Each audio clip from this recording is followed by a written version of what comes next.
ఇవన్నీ పచ్చిరేలు కొన్నాను, ఎన్ని తీస్తున్నాను. ఇలా ఎన్ని తీయాలి చూపించు. అలా ఎన్ని తీయాలి, పచ్చిరేలు అలా ఎన్ని తీయకపోతే బాగోదు. అలా వెనకాల వెన్ను ఉంటుంది కదా, అది శుభ్రంగా తీసుకోవాలి. మార్కెట్ నుంచి ఇప్పుడే పచ్చిరేలు తీసుకొచ్చాను. పచ్చిరేలు గోంగూర కర్రీ చేస్తున్నానండి. ప్రాసెస్లోకి వెళ్ళిపోదాం. ఈవేళ అయితే గోంగూర పచ్చిరేలు చేస్తాను అన్నాను కదా, వచ్చేసాను. గోంగూర ఒలుసుకొని శుభ్రంగా కడుక్కోవాలి. 2 టమాటాలు, కావాల్సిన పదార్థాలు కొత్తిమీర, కరివేపాకు, సాల్ట్, పసుపు, పచ్చిమిరపకాయలు ఎక్కువ పడతాయండి, తగినంత ఆయిల్, మిరియాలు కొన్ని, సరిపడా కారం, ఆవాలు, మినపప్పు, జీలకర్ర, ఎల్లుల్లిపాయలు. పోపులోకి ఎండ్రీలు కావాలండి కొన్ని. పోపులో ఎండ్రీలు వేస్తే ఆ టేస్టే నెక్స్ట్ లెవెల్కి వెళ్ళిపోతుంది, అంత బాగుంటుంది ఎండ్రీలు వేస్తే. ఎండుమిరపకాయలు, పచ్చిరేలు శుభ్రంగా కడిగి పసుపు పెరుగు వేసి నానబెట్టాలండి. 10-15 నిమిషాలు పసుపు పెరుగు వేస్తే చాలా చాలా టేస్టీ వస్తుంది. రెండోది వాసన అనేది అసలు ఉండదు, చాలా చాలా బాగుంటుంది.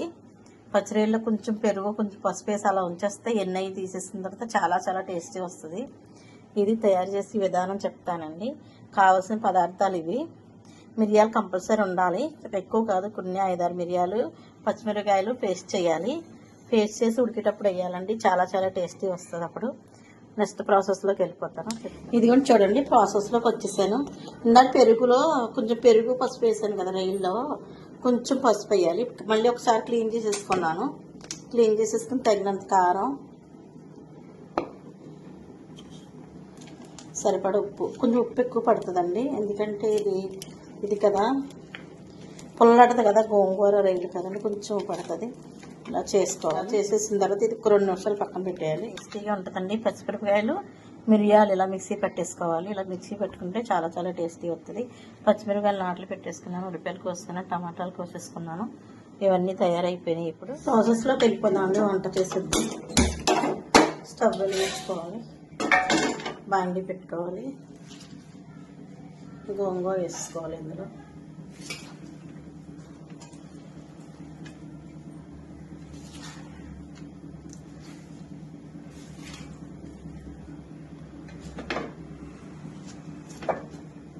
గోంగూర అలా పెట్టుకుంటే మొత్తం ఉడికిపోద్ది 10 నిమిషాల్లో. సిమ్లో పెట్టి మూత పెట్టేసుకోవాలి. సిమ్లో పెట్టి 10 నిమిషాలు ఉంటే మొత్తం ఉడికిపోతుంది. ఇందులో మిరియాలు, పచ్చిమిరపకాయలు పేస్ట్ కూడా వేసేయాలి. మిరియాలు, పచ్చిమిరపకాయల పేస్ట్ ఇందులో వేసేయాలి. వేసేసి ఇలా ఉంచేయాలి ఒక 10 నిమిషాలు.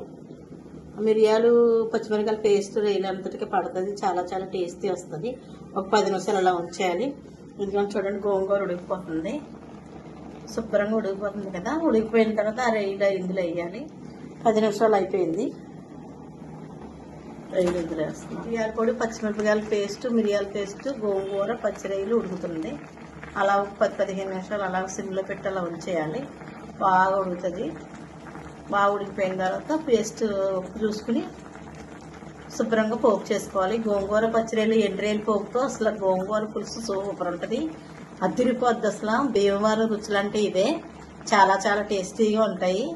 అంత టేస్టీగా చేస్తాను నేను కూడా. అసలు చాలా బాగుంటుంది. నా గురించి నేను చెప్పుకోకూడదు కానీ అందరూ అడిగి మరీ తింటారు భోజనాలు. సూపర్ ఉంటుంది అసలు. గోంగూర పులుసు అంటేనే అదిరిపోద్ది. అందులో ఎండ్రేలు పోపు అంటే ఇంక చెప్పక్కర్లేదు, నెక్స్ట్ లెవెల్కి వెళ్ళిపోతుంది కర్రీ. సూపర్ ఉంటుంది అసలు.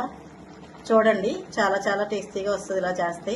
ఈ ప్రాసెస్లో కనుక మీరు గోంగూర, పచ్చిరైలు పులుసు చేసుకున్నారంటే అసలు ఇంక 2-3 రోజులు ఇదే కర్రీ తింటారు, ఇంక వేరే కర్రీలోకి వెళ్ళరు, అంత టేస్టీగా ఉంటుంది. నేనైతే 2-3 రోజులు ఇదే తింటాను, మరి ఇంక వేరే కర్రీ చేసుకోను, అంత ఇష్టం నాకు. ఇప్పుడు వేసుకోవాలండి పచ్చిమిరపకాయలు, టమాటాలు, ఉల్లిపాయలను లాస్ట్లో వేయాలి. ఎందుకంటే ఫస్ట్లో వేస్తే పేస్ట్ అయిపోతాయి, అలా వేయకూడదు. ఇలా కనపడతా ఉండాలి, అందంగా చక్కగా మగ్గుతాయి. 10 నిమిషాలు సిమ్లో పెట్టి అలా ఉంచితే సరిపోతుంది, కూర తయారైపోతుంది. ఆయిల్ పోసానండి, ఎండ్రేలు కడిగాను, పసుపు, కొంచెం ఉప్పు వేసి శుభ్రంగా కడగాలి. పసుపు వేసి నానబెట్టుకోవాలి. ఇప్పుడు చాలా చాలా బాగుంటాయి. పోపులో వేసుకోవాలి.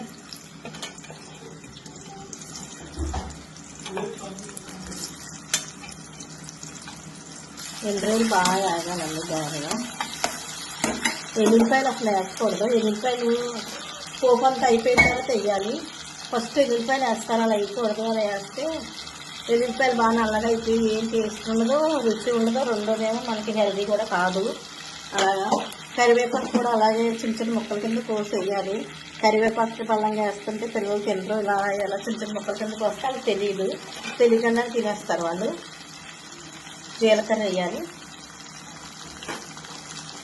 కొంచెం ఆవాలు, కొంచెం ఎండుమిరపకాయలు,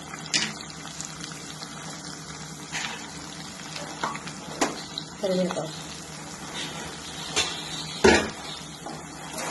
ఇప్పుడు ఎల్లిపాయలు వేయాలి.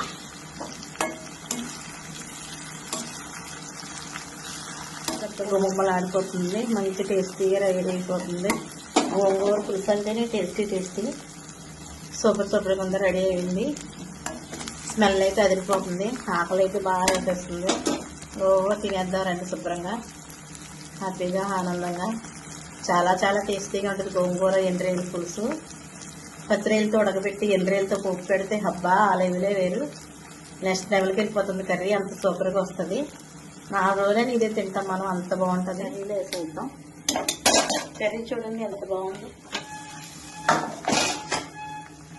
కర్రీలో వేసేసాను, చాలా బాగుంటుంది. కూర రెడీ అయిపోయింది. గుమ్మలాడి ఎండ్రేలు పచ్చిరేలు కలిసి పులుసు గోంగూరతో సూపర్ రెడీ. సూపర్ టేస్టీతో రెడీ అయిపోయింది. తిందాం రండి గోంగూర ఎండ్రేలు పచ్చిరేలు పులుసు.